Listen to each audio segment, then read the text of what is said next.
Oke teman-teman, kali ini saya akan kembali lagi membahas mengenai kabar terbaru dari Timnas Indonesia. Dan di sini pun saya akan fokus ya mengenai requestan kalian mengenai updatean di Piala Asia. Oke, kita ketahui saya melihat ya bahwa ada beberapa kabar terbaru ya.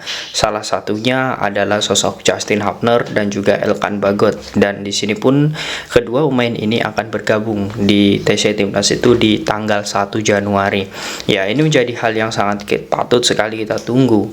Kemudian sosok Jordi Amat yang memang hingga saat ini itu belum muncul.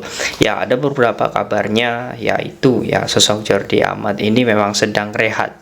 Karena memang dari jadwal JDT itu sangat berat sekali sehingga dirinya memang diberikan waktu oleh Shin Tae-yong ya untuk istirahat sejenak. Setelah itu baru dia bergabung bersama TC Timnas Indonesia.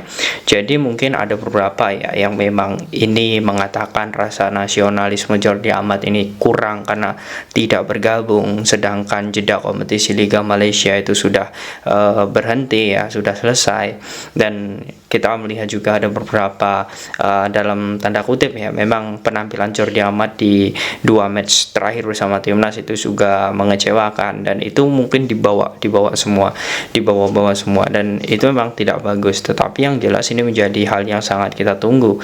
Ketiga pemain ya, Jordi, kemudian Elkan dan juga Justin ini akan segera bergabung bersama timnas Indonesia. Apalagi kalau kita melihat nanti ya sosok Jaides dan juga sosok satu lagi ya Nathan Choaon ini akan disumpah WNI tanggal 28 ini.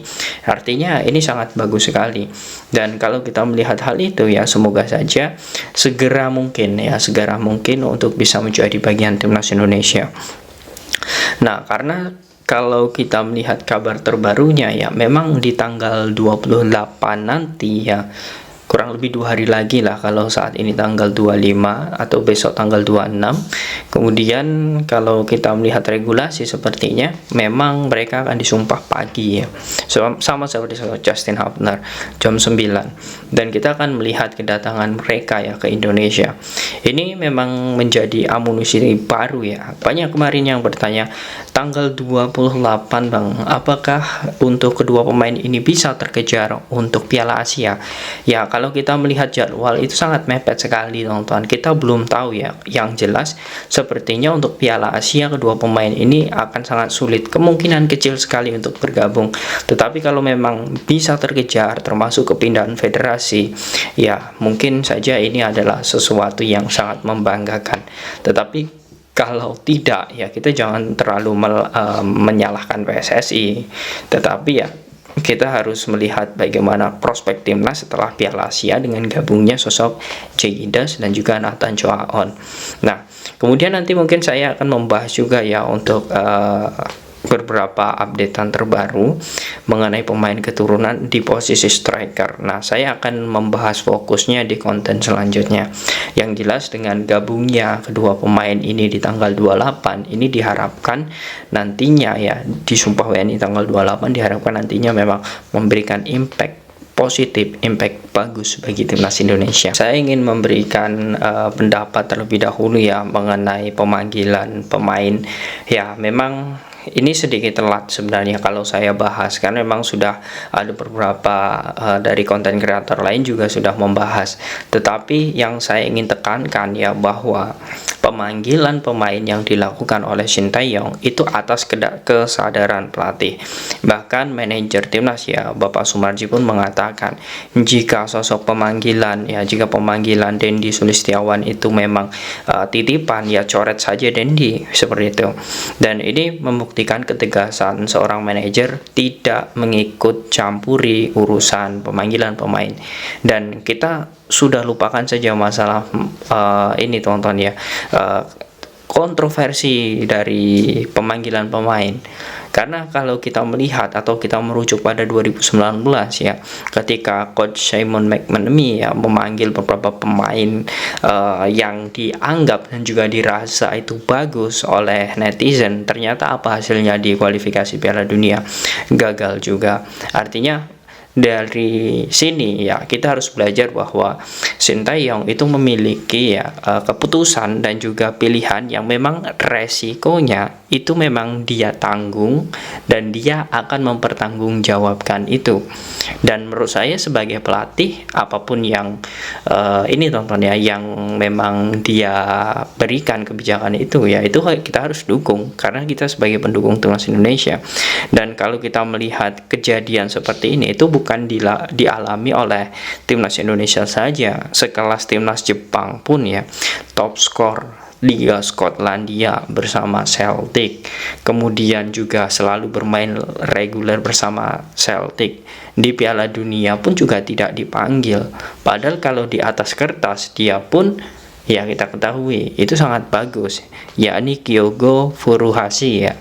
Dia pun juga sangat bagus sekali bersama Celtic, hingga saat ini pun juga sangat bagus, tapi tidak dibawa oleh pelatih Jepang ya Hiroshi Jofuku.